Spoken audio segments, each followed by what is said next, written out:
done.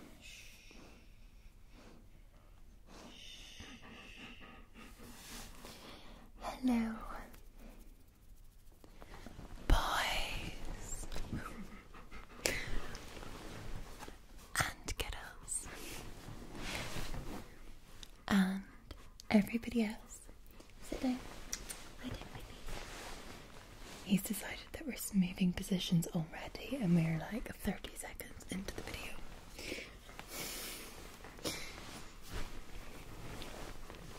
I hope you're doing really well. Welcome to this sleep. Lie down. Lie down. Lie down. Good boy. Welcome to this sleep ASAP video where we're gonna use minimal triggers to help you sleep, aren't we? We've got Hugo here because sometimes just seeing a dog can brighten your day, and a lot of you always request to see Hugo more often. So here he is, and he's a little bit of a nuisance today. I know. Whoa. So we'll see how long we have him for, hopefully the full duration. So I hope you're feeling well today. I hope we can find you in a really comfortable, happy, content space. And if you're not, then let's all join together and take some deep breaths.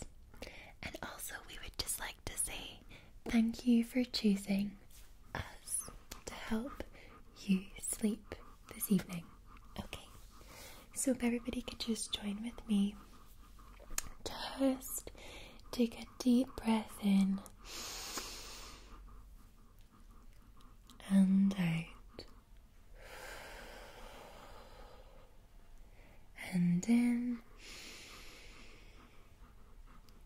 and out, and in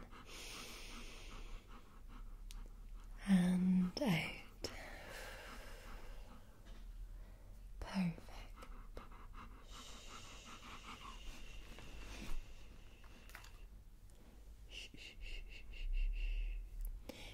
Feel the stress that you are holding in your shoulders, in your body, just disappear.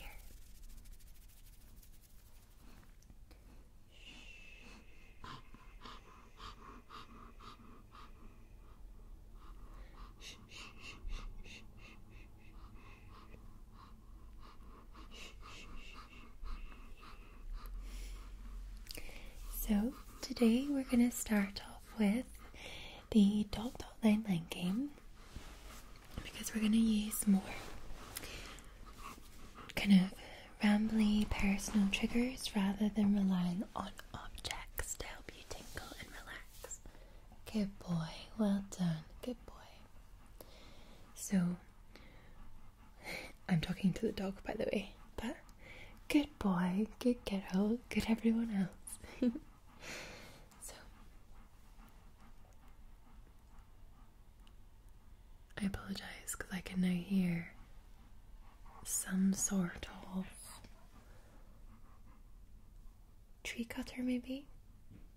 It's I'm filming in the afternoon today, and it's dry for the first time in a little while, so you may hear people rummaging around their daily lives. So I'll try my best to edit out the noise, but hopefully it shouldn't be too loud for you and you'll be able to sleep.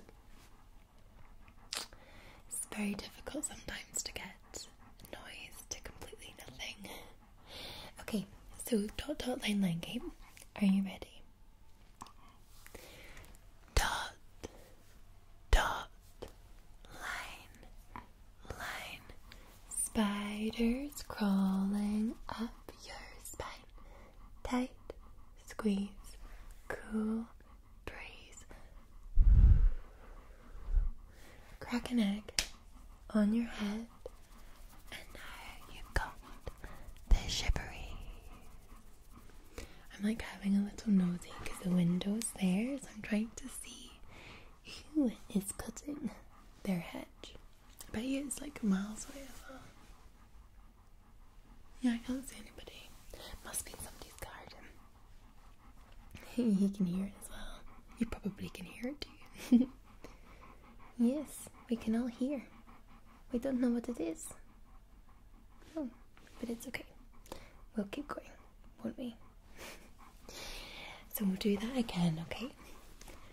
Dot, dot, line, line.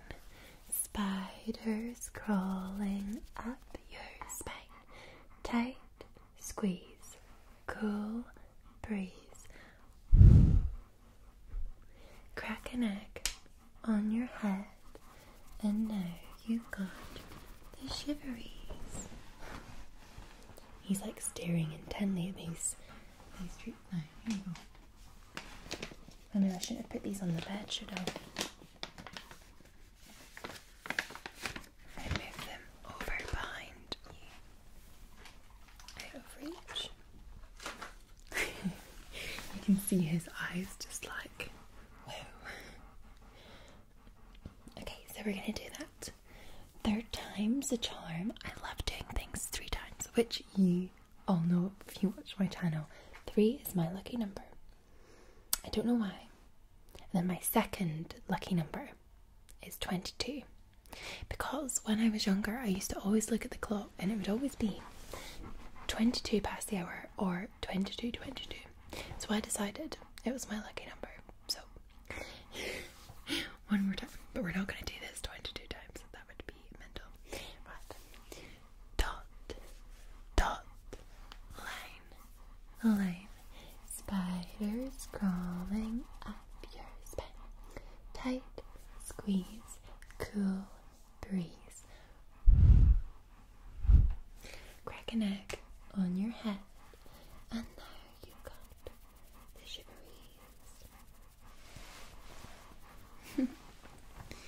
So, I hope that's helping you calm down. I apologise about Hugo breathing in your left ear.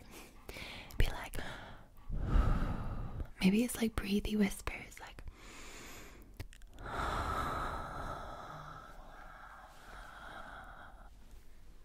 he's looking at me like, what are you doing? Good boy. There's a baby. He's a good boy. I'm such like a, who's a good boy, good you go. I never thought I would be like that, but I am. So, we do have the cam book with us today, so towards the end of the session we'll read some more interesting facts about sleep, because we've been doing a lot recently about sleep and relaxation and learning all about it and all these different habits that people have, and you know, we've been really enriched. Our knowledge has been enriched. Oh my goodness, I can see so many people walking past the window. I wonder if they can see me. Hopefully not, but I do have lights on me. There's a lady walking past who is, oh, she's so nice. She's like an older lady that lives down the road, and she's got this little lovely, I feel like it's called a Shetland dog. It's something like a Shetland collie. So she is walking past, and this wee dog is so sweet, like it's so sweet. And she often says hello, and she says hello to you, doesn't she? She likes you. Because we find when we're out walking, a lot of people will either cross the road, or be like, your dog. My dog doesn't like your dog. Alright. Lovely. That's not an excuse for having a bad behaved dog. Anyhow, so it's quite nice that this lady likes to stop and speak to you. I sometimes think people think that I'm not going to be able to control Hugo because, like, I think they just see, I don't know, this blonde girl walking with this massive dog. So they're probably like, she can't control him, but I can. I'm pretty strong. And he's okay. When he goes after deer, don't get me wrong, like, it takes my entire being to stop him from running off. But I can still control him. I've got a harness for him now that works quite nicely. But he does get the power, and he's a bit mental, so because he's a snow dog, he just gets these whims sometimes, like nothing's there, but he just gets the urge to pull. So like, I'll be walking him along and he'll just suddenly on all fours like start to try and pull, like and try and run off and pull me along with him. So I think now he's 2.5. Maybe in the future I'm going to try some sled training, because you can do sled training with wheels. It's like special training, and I think they have some places in Scotland where people take their dogs to do it. So I might do that with him, because he definitely is wanting to tow. He's wanting to do so. Aren't you, baby? Yes, that's what you were bred for. I just love that he loves children. He absolutely loves children. When there's children outside the house playing, he's desperate to go and play with them. He thinks he's a child, I think. But what I really love is that when they were used up in the sort of Nordic regions, in Alaska and whatnot, these sort of, not Nordic, these northern regions of the world, and they were used for Inuits that they had these dogs to, help obviously pull the sleds, but they also did a lot more than that, and they helped hunt. Oh, hello. But you're very close to the microphone. They helped hunt, and they also would look after the children as well, though, when the parents were away hunting. So they would cuddle up with them and keep them warm at night, which is so cute. And they're known for being very independent. However, Hugo is very much a sook, and recently at night times he's been coming up and he's been lying like on my chest and cuddling into my neck, which is so cute because he's such a big boy though. I'm like, but it's so nice. Okay, I see you. Do you want one of these? Are you gonna lie down for us? Oops, sorry, I'm gonna hit this. Right, lie down. Okay, boy. Here we are. See when he knows there's treats in. See when there's not treats, right? He's fine. But when he knows there's treats, he is just very, very demanding. Good boy. That's enough for now. It's enough for now. Clever sausage. But quite often, I had to lure him. It's only when I have to lure him with treats that he's a pain, and it always happens when I'm trying to film and I want to add Hugo in. I'm always trying to get him up, and he just knows. Yes. You know, don't you? He's like hitting my leg. What do you see? What's that? He's literally outside the window. I don't see anything, but I do hear that noise again. No, you've just had one. You've just had treat. Does anybody else have a dog as demanding as Hugo? No, lie down. No, lie down. He's going to try and jump this way, but there's not much space between where we're filming and the window, so I see you. Now, we've just been rambling. We need to relax, everybody.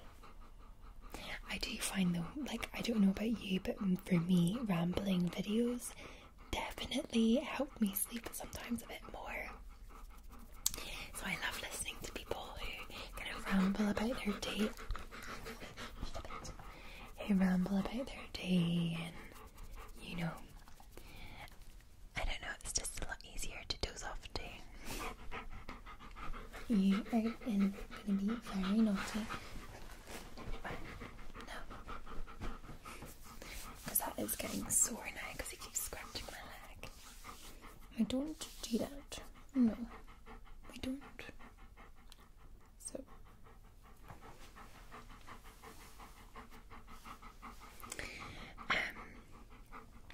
Anyway. I definitely hope that you're feeling, oh, for goodness sake, right, sit down.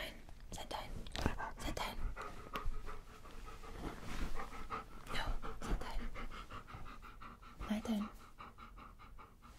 He's not getting any more treats now because he's being very, very naughty.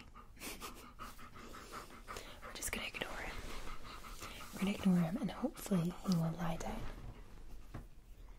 Yeah, that's what I'm hoping. There we go. Okay, that's what we have to do with the doggy. We've got to ignore them because otherwise they're very, very naughty. Okay. Good boy, that's it.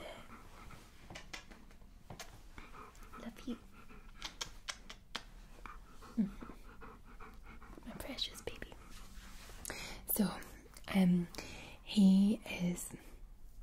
I'm always updating you about the holiday fiascos. So basically, I had booked to go to Italy on the 22nd of July, and if he jumps off this, oh, no, he's just sitting on the camp. Okay, I'm like, see if he jumps off this, he will knock the microphones over, he'll knock the lights over. Normally, see if I get him sleepy, he's alright.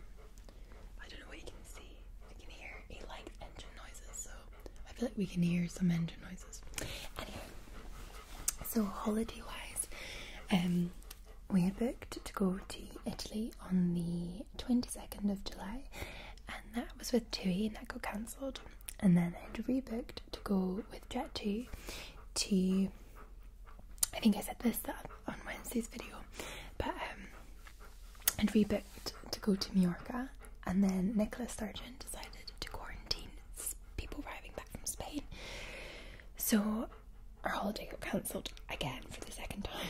So I rebooked, and I'm now going on the 24th of July to Mallorca from Newcastle Airport instead, and hopefully this one will stick. Who knows? Third time's a charm, eh?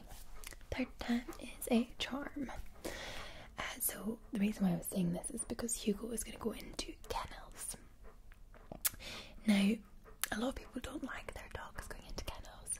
He's been in a few times, and he is, because he's such a bigger dog, he's actually acclimatises to it quite well. He quite likes it.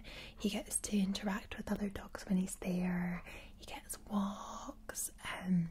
So he quite likes it. I don't like handing him over. Not gonna lie, it's like the worst bit. And the kennels that he's going to aren't so active on social media. So one of them is, he went to before, and it was great because I could see pictures of him every day. But the other kennels is not as active on social media, so I probably won't really hear about him or see any photos the whole time I'm away, which I don't love.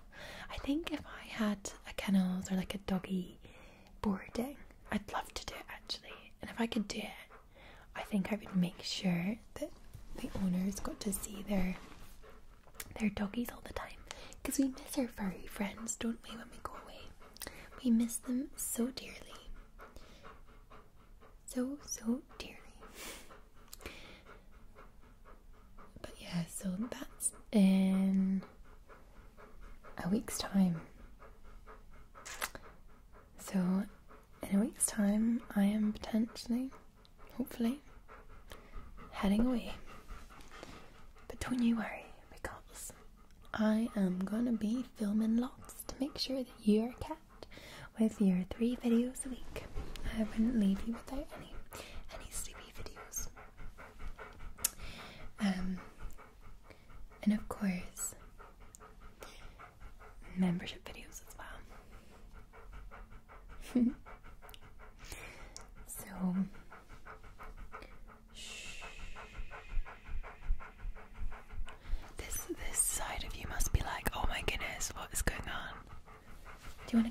And baby, right. How about you lie down here? Lie down here. Come on. Lie down.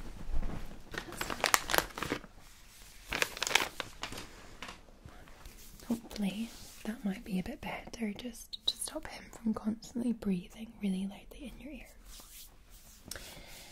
So what did we have with us today? We did pray. Well, I was lying when I said that we were just coming here to ramble to help you sleep, and we have this wave bag because we love the wave bag. I wanted to create some signs of it. Since we're talking about holidays, I don't think you will stop hearing me talk about holidays until I eventually and hopefully get away on holiday. Oh, there's this wee lady coming back now. She's obviously been for a very, very little walk. Oh, this is the one that has the lady with the lovely, like, kind of Shetland dog. She's just sort of sauntering back up the road. She's having a nosy, so I feel like she's going to see us. I'm going to crouch down. We're going to hide, aren't we? We're going to hide. Don't hit me. Just for while she's walking past. Because she will definitely be able to see it. I can see her now. Oh, she's not looking this way. I feel like she's going to turn in a second. Oh no. Just going on by. But the dog stopped. The dog stopped. He doesn't want to go any further. Oh, that's so, that bless, that's so funny. No, he's, it's that classic, yeah, no, he doesn't want to go home. He stopped again. He stopped again. She's having to give him treats to bring him home. That is so funny. I love that. Hugo does this as well. There's like a pathway into our street, and Hugo will stop on the way back, even if he's had like a 5k walk, which we often do with him. He will stop at the end of the road, like in the wee path, and will not go any further because he knows he's going home. So I'm like, dogs are so stubborn.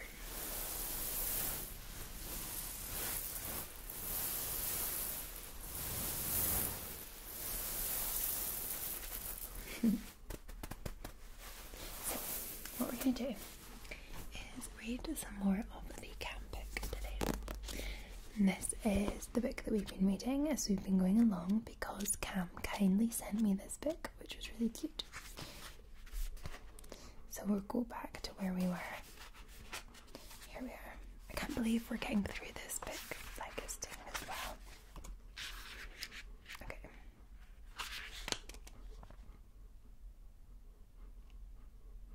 Okay, this one is, and the award goes to, do you fancy your chances at a record-breaking sleep event? Find out what prizes and records have been awarded in the world of sleep. Guinness World Records now has a policy against recording or publishing records about how long a person can go without sleep, as it's so potentially dangerous for the mind and body. Before this was in place, the record for the longest time without sleep was held by Randy Gardner. In 1964, aged 17, he stayed awake for 264 hours, 11 days, and used absolutely no stimulants.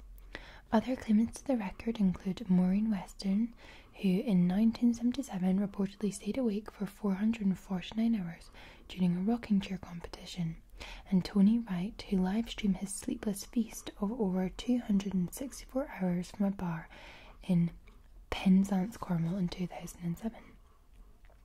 The largest sleepover recorded by Guinness World Records was on the 27th of September 2014 with 2004 girl guides in their pyjamas during a camp in Cheshire, UK.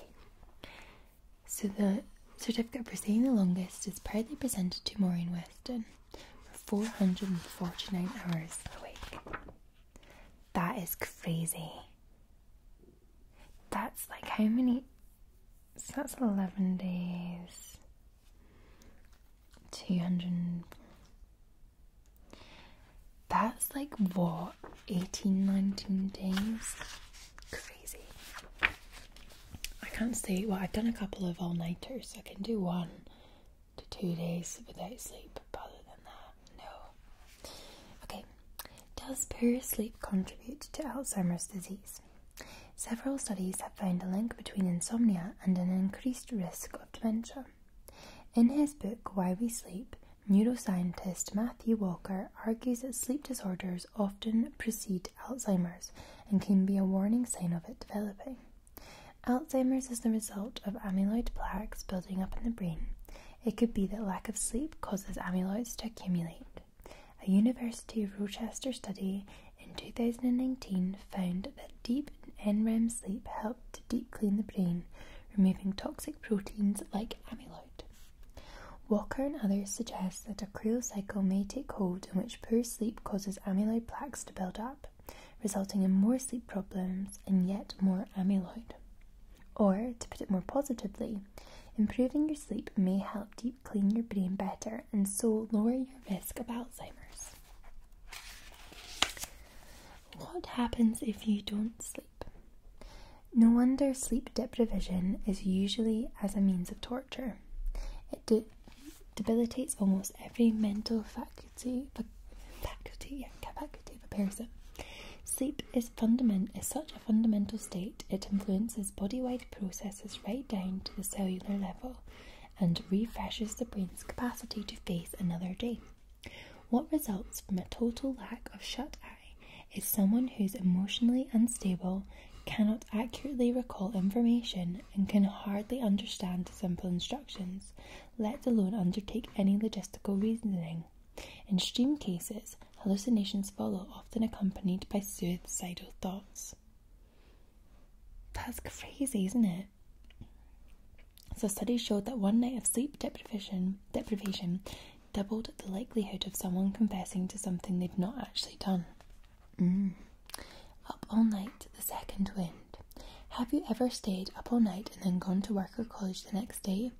If so, you will have noticed that once you struggled past the new day's sunrise, you didn't feel that bad in the morning, but the afternoon was a head-nodding period of blurred vision and brain fog. Yes to this.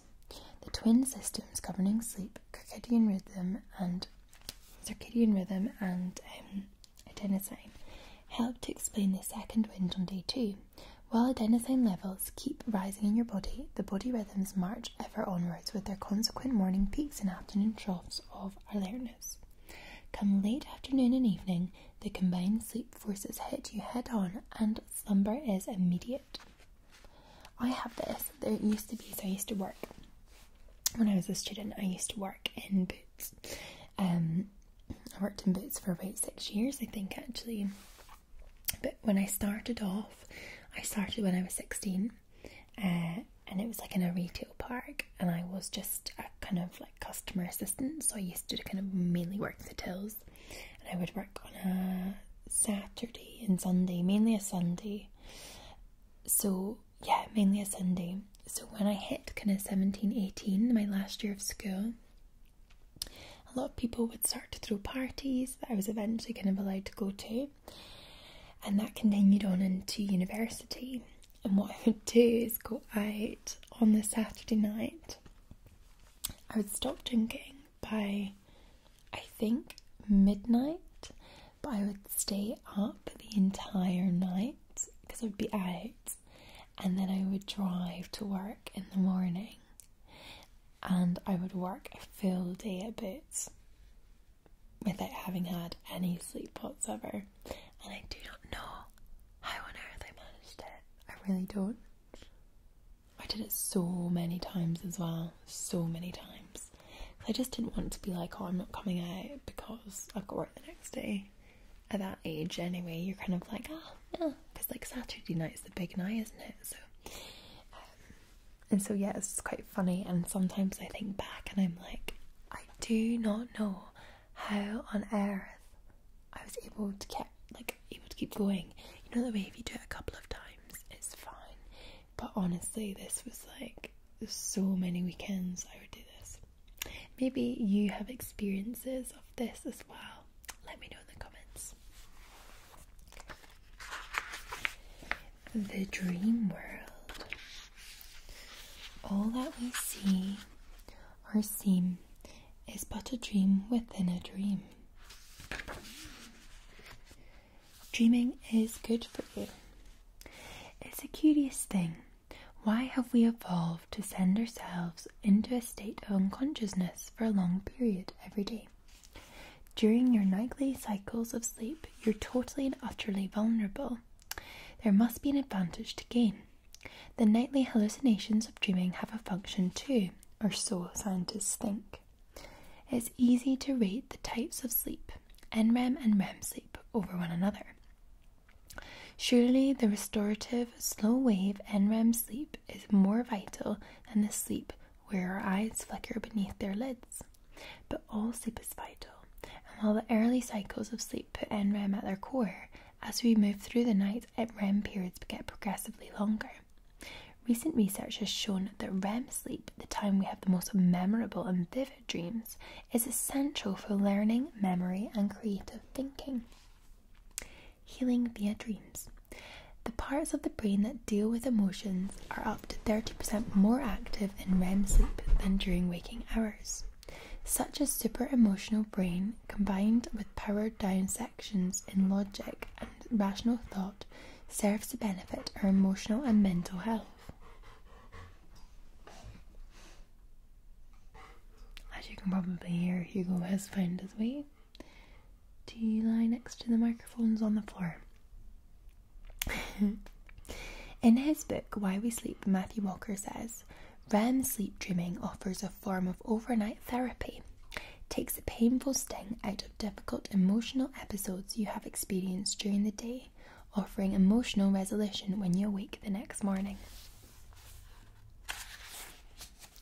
Dream more. Be creative. REM sleep also allows the brain to meld memories together in new and novel ways. Dreaming allows us to think outside the box, promoting problem solving and creative thinking. It's no surprise that many great and revolutionary ideas simply popped into the dreamer's brain during or after sleep. In the few minutes on waking, but before getting up, have you ever experienced a wondrous clarity of thought? Sparkling solutions surface effortlessly to issues that have been circling round and round in your brain. In those moments, you're reaping the benefits of dream sleep. It is a common experience that a problem difficult at night is resolved in the morning after the committee of sleep has worked on it.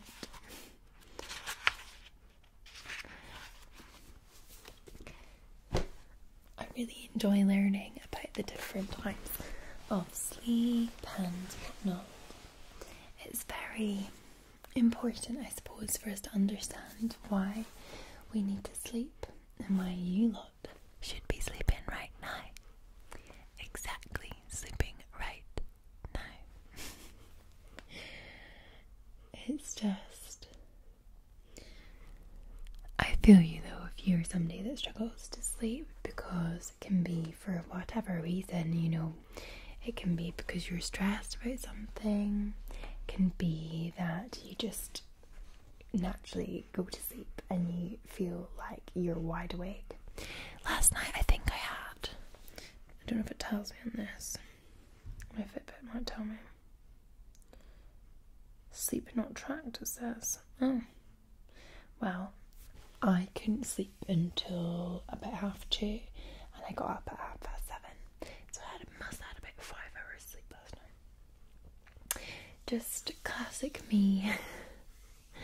Some nights I have really good sleep, and then some nights I just stay awake. I don't know if it's because, so I had a Chinese takeaway for the first time in a long time, and I love Chinese takeaway. But what I get is, because I'm now pescatarian, I get these like salt and chili prawns, and they're like kind of battered, beautiful, and I have it with salt and chili chips. Very naughty. And I don't know if it's because it's very salty, and I must have had about 3 litres of water after, like throughout the rest of the night after I'd had this, And I think when I have too much salt, maybe, that definitely makes a difference, and I'm wide awake. So then I've been feeling so hungry today because I'd just eaten so much salt the day before. Typical, but yes. I don't know if you can see in my mirror. Yeah, you can see the setup in my mirror. Hello. But yes, I hope you have enjoyed this. I hope that Hugo hasn't bothered you too much and you've been able to enjoy seeing him in this video. Let me know if you enjoy these types of rambly videos. I can do more of them. I've got lots of stories, which obviously you will know if you listen to NibblyBits. Mine and Lucy, who is Creative Cam ASMR's podcast, and it's out on a Sunday evening and a Wednesday evening, and we've been really enjoying creating this for you all. And actually, in approximately 2 hours time, we're going to record another episode for you. So the links for the podcast are in my description. You can also find me at Lauren H. Woods on Instagram if you want to give that a little follow. And obviously I will see you very, very soon for another video. Wishing you a beautiful, relaxing sleep and a